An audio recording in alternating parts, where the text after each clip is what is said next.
Olá, pessoal. Vamos esperar todo mundo chegar. Vai dar uns 5 minutinhos, aí a gente já começa.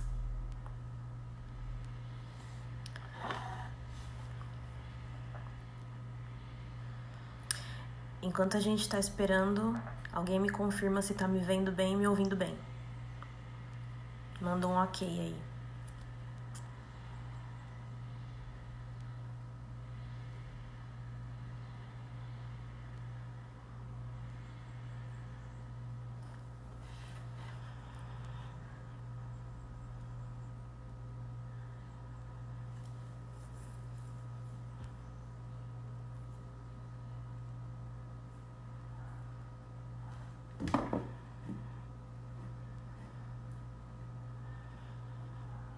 O pessoal tá chegando.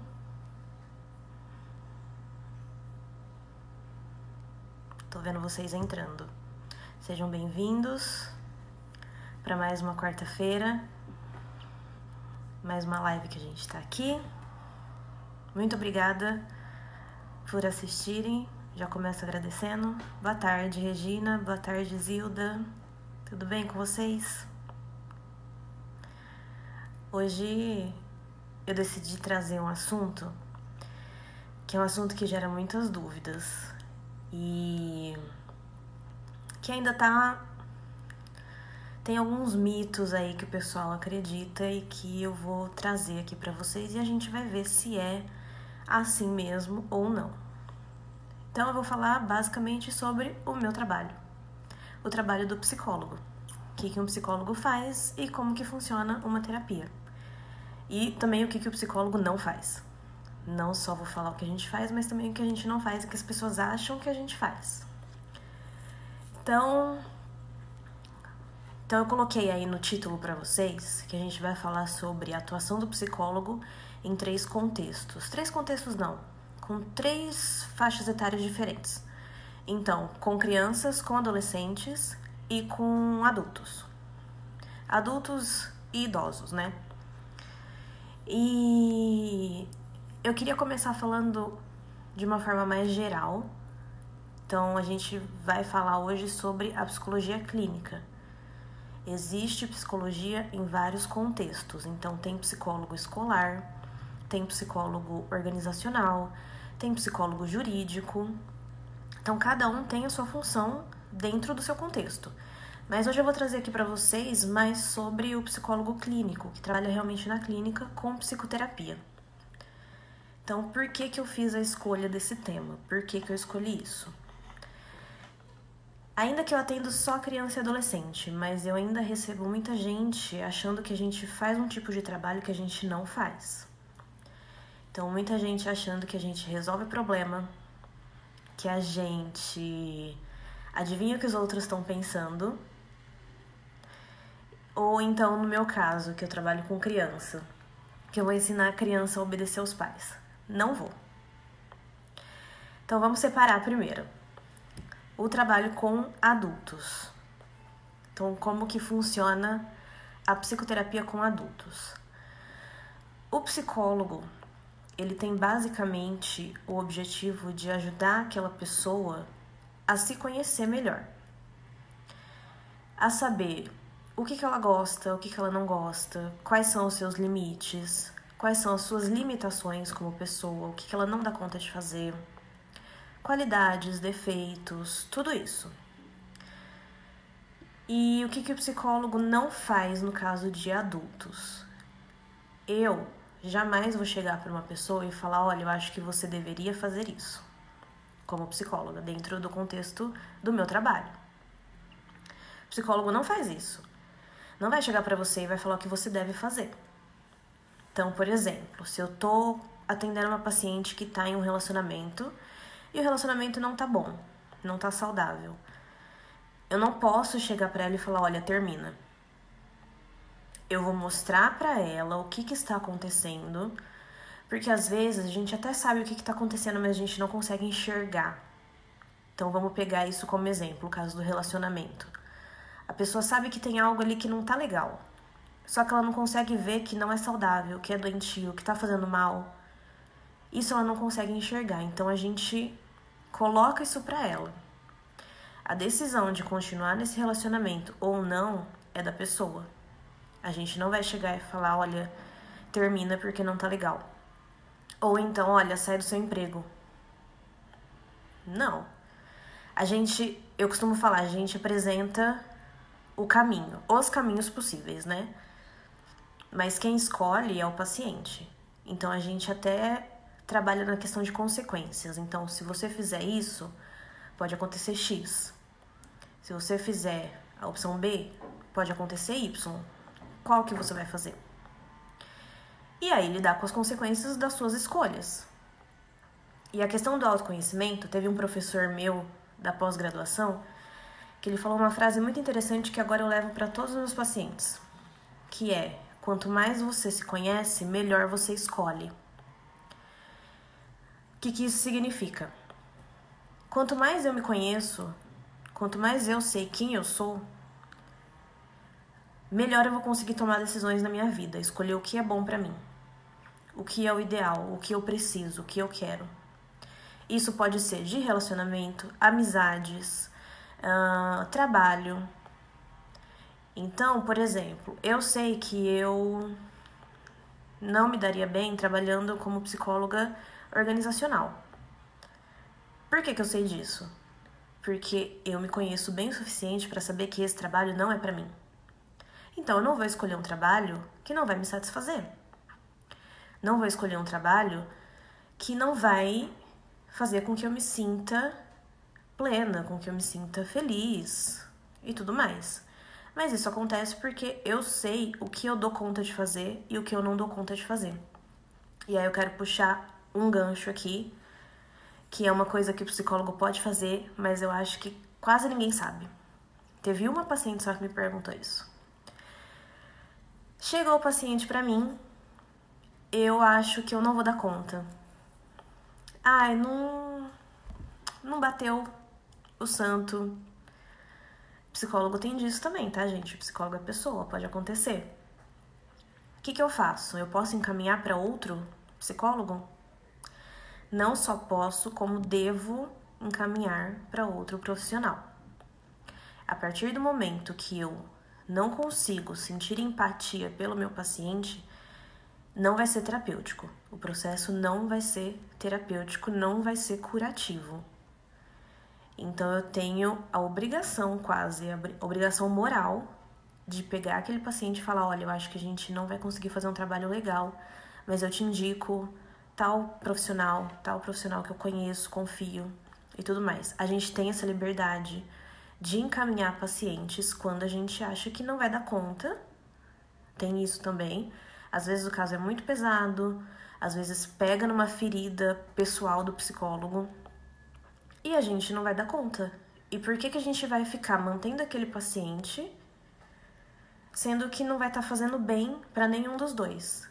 O psicólogo não vai conseguir exercer o seu trabalho e o paciente não vai receber a qualidade do trabalho que ele espera e não vai ter essa função terapêutica do paciente melhorar como pessoa. Isso tá no nosso manual de ética, né, que a gente recebe quando a gente se forma. A gente recebe um livrinho que vem escrito tudo o que o psicólogo pode e não pode fazer. E lá tá escrito que a gente pode e deve encaminhar um paciente se a gente não der conta do caso. Isso vale para adulto, criança, adolescente, qualquer faixa etária. Vamos para mais uma questão. Agora que já tem mais gente, olá para quem chegou depois. Manda aqui para mim, aqui nos comentários, dúvidas que você tem a respeito do psicólogo, a respeito de terapia, todo esse contexto para a gente poder conversar, para eu poder esclarecer as dúvidas de vocês.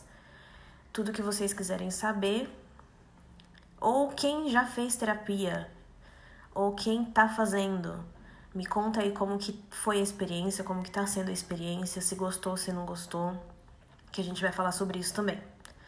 Sobre fazer terapia e não gostar. Vou falar. Mas voltando então. Coisas que o psicólogo não pode fazer. Essa que eu vou falar aqui é meio polêmica. Mas vamos supor que tem uma pessoa que seja muito religiosa. E ela tem medo de ir no psicólogo, ou ela quer especificamente um psicólogo que seja da mesma religião que ela. Como faz nesse caso? Nesse nosso manual que a gente recebe, tá escrito lá que a gente não pode, de forma alguma, misturar o profissional com religião, seja a nossa ou seja do paciente. Então a gente trabalha em cima do que o paciente acredita, seja ele de qualquer religião e independente da religião do profissional.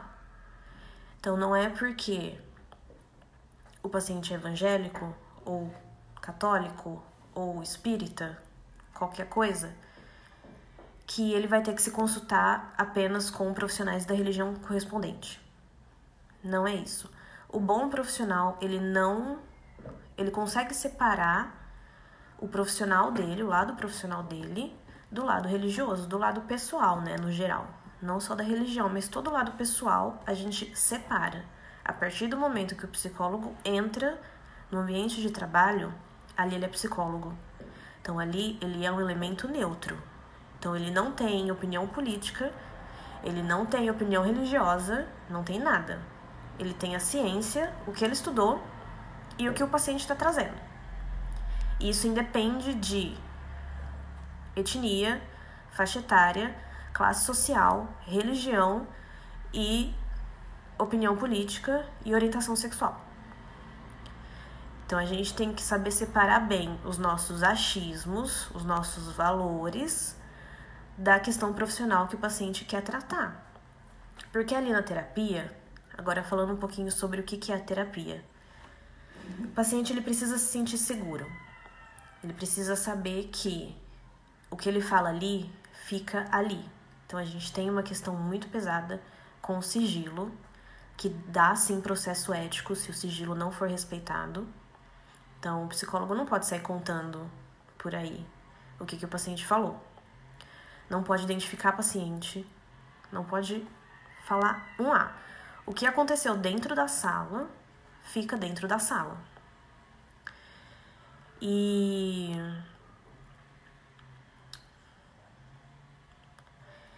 então, tem que ser um ambiente seguro. Perdi aqui o que eu tava falando, mas voltei. Tem que ser um ambiente seguro, tem que ser um ambiente acolhedor, que o paciente se sinta ouvido, respeitado, que ele sinta que ali ele é livre para falar o que ele quiser. Então, qualquer assunto, qualquer mesmo. E geralmente a gente não traz o assunto da sessão, a gente espera o paciente trazer. E aí eu vejo muita gente falando, eu fui no psicólogo, só que ele não falava nada, ele ficava só me ouvindo e anotando no caderninho. Se alguém já passou por isso, manda um comentário aí que eu quero saber, pra gente conversar. O que acontece? A psicologia tem várias vertentes, várias. Tem várias linhas. Então tem a psicanálise, tem a psicologia cognitivo-comportamental, tem a minha, que é junguiana, que é a psicologia analítica, tem fenomenológica existencial, várias. A gente escolhe qual que a gente se identifica mais. Então a gente estuda durante a faculdade e depois a gente fala, essa faz mais sentido pra mim. Porque cada linha compreende o ser humano, o comportamento e a mente de uma forma diferente. Então a comportamental, como o próprio nome diz, ela vai mais pro comportamento. Então eu gosto dela para questões mediativas. Então tudo que precisa ser resolvido agora. Então é bom para toque, é ótimo para toque, que é uma questão comportamental. É bom também para dependentes químicos. Gosto de terapia comportamental para dependentes químicos, é muito boa. Aí quando a gente quer uma coisa mais profunda, a gente vai para psicanálise. E aí, dentro desta linha da psicanálise, a gente tem... Como que eu posso explicar? A principal função é fazer o paciente ouvir o que ele está falando. Às vezes o psicólogo pode nem falar. Sabe quando você fala uma coisa em voz alta e aí depois você fica, nossa, não acredito que eu falei isso? É mais ou menos assim que funciona este tipo de terapia. Então você fala e você, se ouvindo, você começa a analisar. E aí o psicólogo, ele começa a pontuar questões importantes. Tem psicólogos que são mais ativos nessa questão, então eles conversam mesmo. Tem psicólogos que não, que basicamente é isso que eu acabei de falar. Então o paciente fala, se escuta, e aí que vem a análise. Eu sou do tipo que sou mais ativa mesmo, porque eu trabalho com criança e adolescente. Adolescente é uma fase muito complicada pra gente conseguir conversar. Então, manter uma conversa, né? Mas... E aí, isso então, se alguém passou por essa experiência do psicólogo ficar quieto e só anotar no caderninho, tenta mudar de profissional, se não gostou muito dessa forma de trabalho. Existem outros profissionais que são mais ativos. Nem todo psicólogo trabalha da mesma forma. Nem todo psicólogo vai fazer a mesma coisa. Porque cada um segue uma linha diferente de trabalho. Então, agora passando um pouquinho para criança e adolescente. Eu atendo até 24 anos. Comecei atendendo até 18. Mas aí fui recebendo indicações e hoje tô com os pacientes de 23, 24. E criança? Qual que é a idade ideal para levar a criança no psicólogo? Não tem idade ideal. Eu já atendi pacientes de 2 anos e meio. Criancinhas mesmo. Então, qual que é a época ideal? A época ideal é quando você, responsável por essa criança, começa a notar que tem comportamentos que não são condizentes com a idade. Ou com o normal. Normal muito entre aspas, né? Porque normal é muito relativo. Mas você começa a ver que a criança, por exemplo, ela tá muito agressiva. De repente. Ou depois de um divórcio dos pais, ela começou a apresentar problemas de dificuldade de aprendizagem. Então aí você começa a ver comportamentos que não são naturais daquela criança. Então coisas que apareceram de repente, começou a chorar muito de repente, começou a não querer ir pra escola de repente. Então você começa a notar, tem uma coisinha ali que não é legal. Essa seria a época ideal para levar a criança no psicólogo. Então, a gente misturou aí quando e quais são a maioria dos sintomas que aparecem, né? Então, agressividade, ansiedade, choro excessivo, de repente regrediu uma fase do desenvolvimento, então tava indo bem no desfraude, desfraudou, de repente voltou. Ou começa a ter problemas de sono, comer mais ou comer menos, dormir mais ou dormir menos, questões na escola, questões comportamentais. Então, tem algumas questões de habilidades sociais, não consegue manter uma conversa, manter contato, interagir com crianças da mesma faixa etária. Então, tudo isso a gente tem que ficar de olho. E como que funciona a psicoterapia com crianças, né?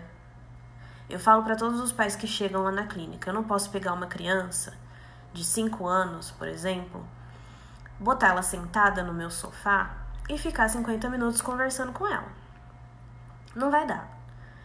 Não vai ser legal, não vai ser interessante e eu não vou conseguir prender a atenção dessa criança. Então, basicamente, o que a gente faz durante 50 minutos é brincar. Eu brinco muito, eu sento no chão, eu brinco de massinha, eu pinto, eu me sujo de tinta, brinco muito, muito mesmo. Mas por que tanto assim? Porque a criança, como ela não sabe se expressar através da fala, já falei isso na live passada. Na live passada que eu falei sobre desenvolvimento infantil, a gente já falou sobre isso. A criança, ela não se expressa falando. Ela se expressa no comportamento e na brincadeira. Então, a criança, quando ela brinca, ela coloca muito dela ali. Muito do que ela tem dentro dela, ela externaliza dessa forma. Então, eu vou brincando, claro, só que eu também vou fazendo as minhas observações ali naquele momento. Então, como que a criança brinca? Com o que ela escolhe brincar? Hoje em dia eu deixo muito mais os brinquedos à disposição das crianças. Hoje em dia sim, né, gente? Tô atendendo online. Né? Então, antes da pandemia, eu deixava os brinquedos à disposição. A criança vai e escolhe com que ela quer brincar. Então, eu vou... Às vezes, se eu quero avaliar uma questão específica, por exemplo, questão familiar, eu vou caminhando com a criança para esse tema. Mas eu não falo para ela, olha, vamos conversar sobre a sua questão familiar? A criança não vai me falar nada. Tanto que quando você pergunta pra criança o que tá acontecendo, me conta o que aconteceu, ela não vai te contar. Dificilmente ela vai contar. Mas de alguma forma ela vai expressar. Então, brinco com miniaturas, brinco de Lego, brinco de massinha. Eu gosto muito de brincar de massinha e slime, porque as crianças, elas vão falando e elas não vão nem percebendo. Porque aquilo vai soltando, vai relaxando, então vai esticando o slime, vai fazendo bolha, e de repente elas estão falando e não estão nem percebendo. É ótimo. Então eu vou sempre brincando, entrando na brincadeira da criança, da forma como ela quiser, e fazendo minhas observações ali. Para depois juntar todas as observações que eu fiz e entender o que está acontecendo, ou tentar entender o que está acontecendo dentro do universo daquela criança. Com adolescente, um pouco mais complicado. Pré-adolescente e adolescente é um pouco mais complicado. Por quê? O pré-adolescente, ele não tá nem na fase de conversar muito, nem na fase de brincar, sabe? Então você fica meio... Tem que ter um pouco dos dois. Então tem que ser divertido, mas também tem que ser um pouco mais sério. Então você tem que equilibrar bem. Mas com os pré-adolescentes, então 11, 12, 13 anos, eu gosto muito de jogos de tabuleiro. Então são jogos que eu tenho alguns específicos que são recursos terapêuticos. Que são jogos, então tem dado, tem tabuleiro, tem cartinhas, só que eles trabalham questões psicológicas. Então, habilidades sociais, moral, família. Tem até, acho que, jogo para trabalhar com adolescentes sobre questão de drogas. Então, é muito legal porque você consegue ter os dois. Então, eu consigo tanto fazer aquele adolescente se divertir, quanto conversar. E com adolescente é a mesma coisa. Tem adolescente, sim, que eu atendo só conversando. Mas cada um é cada um, e tem adolescente que não tem recurso interno para ficar 50 minutos falando comigo. Então, a gente tem que criar uma coisa mais dinâmica. E aí, falando agora do passo a passo, né? Como que eu faço o meu trabalho, sessão por sessão, quase. A primeira sessão eu faço com os pais, sempre. Porque geralmente são os pais que me procuram, né? Então eu faço com os pais para entender qual que é a demanda, o que está acontecendo com aquela criança ou com aquele adolescente, por que eles decidiram procurar a terapia para os filhos. Ou com os pais ou com o responsável, porque às vezes tem adolescente que mora com a avó, criança que mora com a avó também, Então eu faço com os responsáveis. E ali a gente conversa sobre toda a história da criança. Desde a gestação, ou até antes, planejamento, se foi planejado ou não, gestação, nascimento, infância, desenvolvimento, aprendizagem, tudo. A primeira sessão ela pode durar até umas 2 horas. Já tive a primeira sessão que durou 2 horas. Porque eu preciso de todos os detalhes possíveis sobre aquela criança. Isso na primeira sessão. Se precisar, a gente faz uma segunda sessão ainda com os pais. Às vezes tem muito conteúdo que não conseguiu trazer na primeira, a gente vai para a segunda. Aí, a gente começa a terapia com a criança. Então, na segunda sessão, eu já começo com a criança. O que pode acontecer? Cenários possíveis, vamos lá. A criança não sabe quem sou eu, nunca me viu na vida. Ela vai entrar numa sala comigo sozinha. Tem criança que não vai entrar, não. Tem criança que vai ficar meio desconfiada. E aí tudo bem fazer a primeira sessão, às vezes até a segunda sessão, com um dos responsáveis dentro da sala. Isso é totalmente comum. Eu já fiz várias vezes, várias. Inclusive eu pergunto pra criança, eu dou essa possibilidade.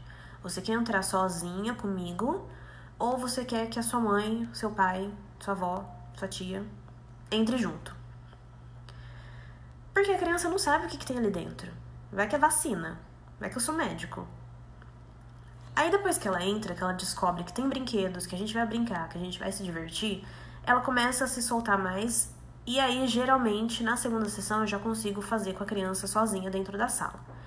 Eu e a criança.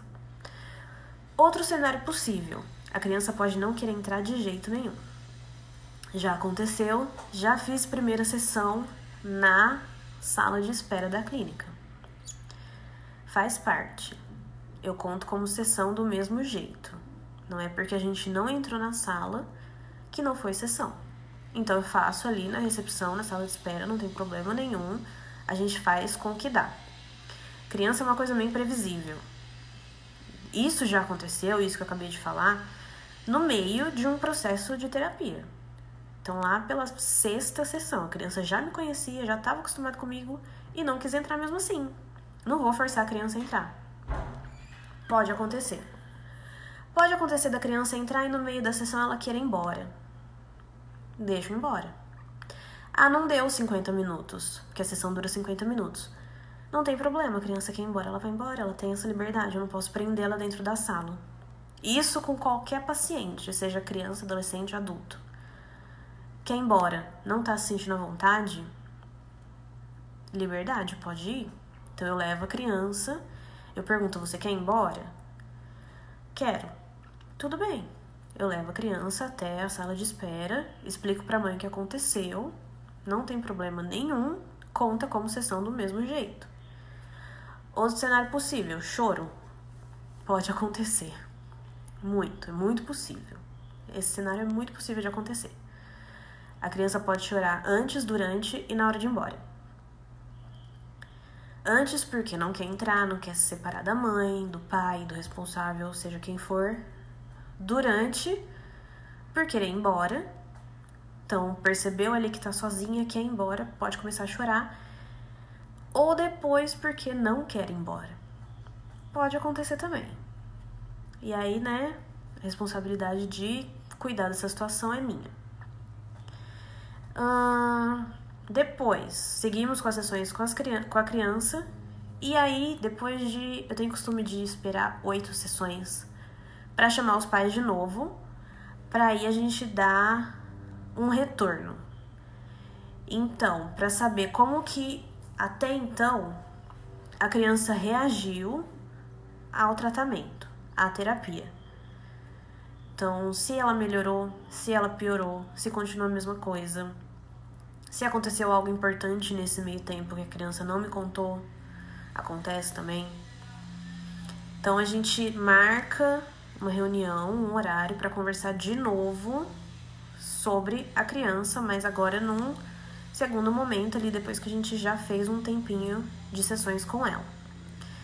e ver se a gente continua, se não continua, se passa para cada 15 dias, porque as sessões são semanais, uma vez na semana, ou se aumenta 2 vezes na semana, pode acontecer também.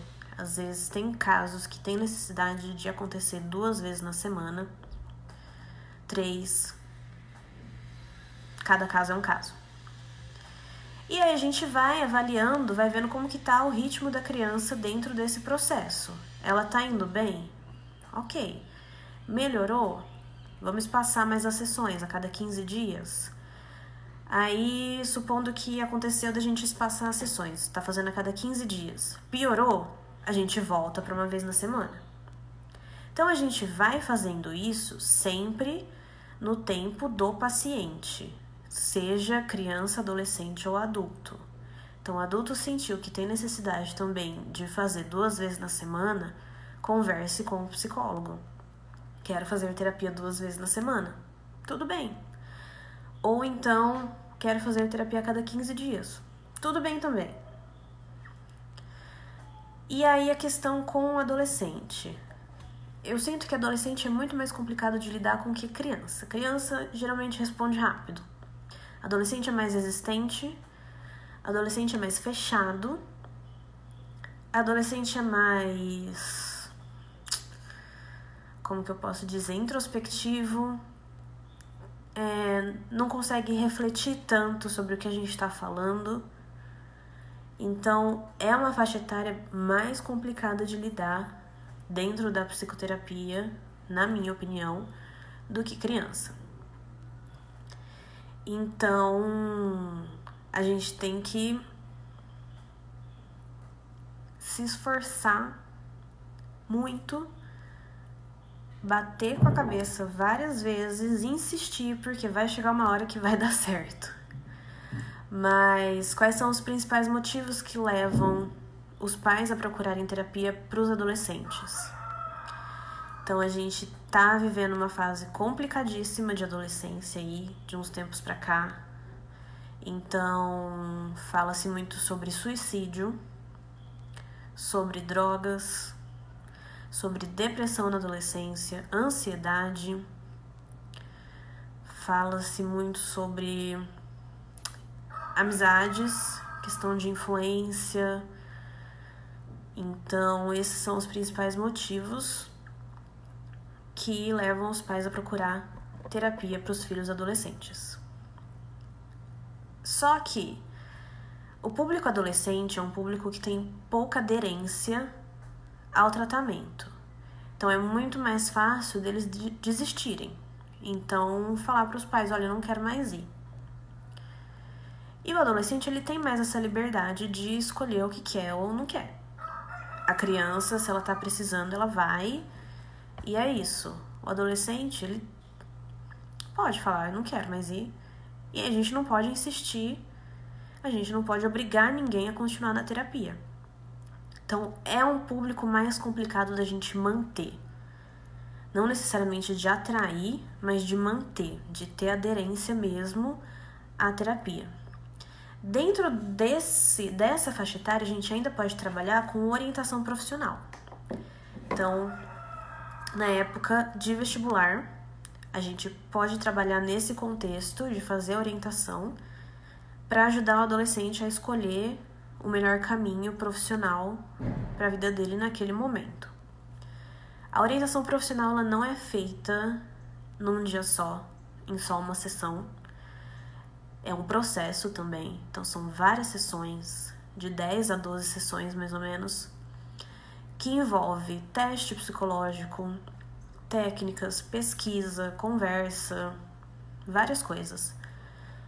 Para no final, ver o que está mais compatível com habilidade e preferência e gosto daquele adolescente, para que ele possa tomar uma decisão sobre a sua profissão. Então, mais uma vez, a gente não toma decisão pelo paciente. Então, a gente não vai escolher a profissão do paciente. A gente não vai falar para ele que ele tem que fazer medicina porque o pai é médico. Ou qualquer coisa porque o pai também é, que a mãe também é. porque a família tá nesse meio. Não. Então a gente vai atuar dentro também desse processo de autoconhecimento, mas dentro do contexto profissional. Com adultos dá para fazer isso também. A gente pode fazer orientação de carreira. Então, às vezes, o paciente adulto, ele tá infeliz na profissão e quer mudar o ramo, quer mudar a área. A gente também trabalha dentro disso, na clínica também. Então, a mesma coisa, é um processo, são várias sessões com o objetivo de auxiliar o paciente dentro da carreira, dentro desse contexto empresarial, profissional, o que for. Mas sempre trabalhando dentro da questão de, se você agir dessa forma, você pode obter esse resultado. Você vai agir dessa forma?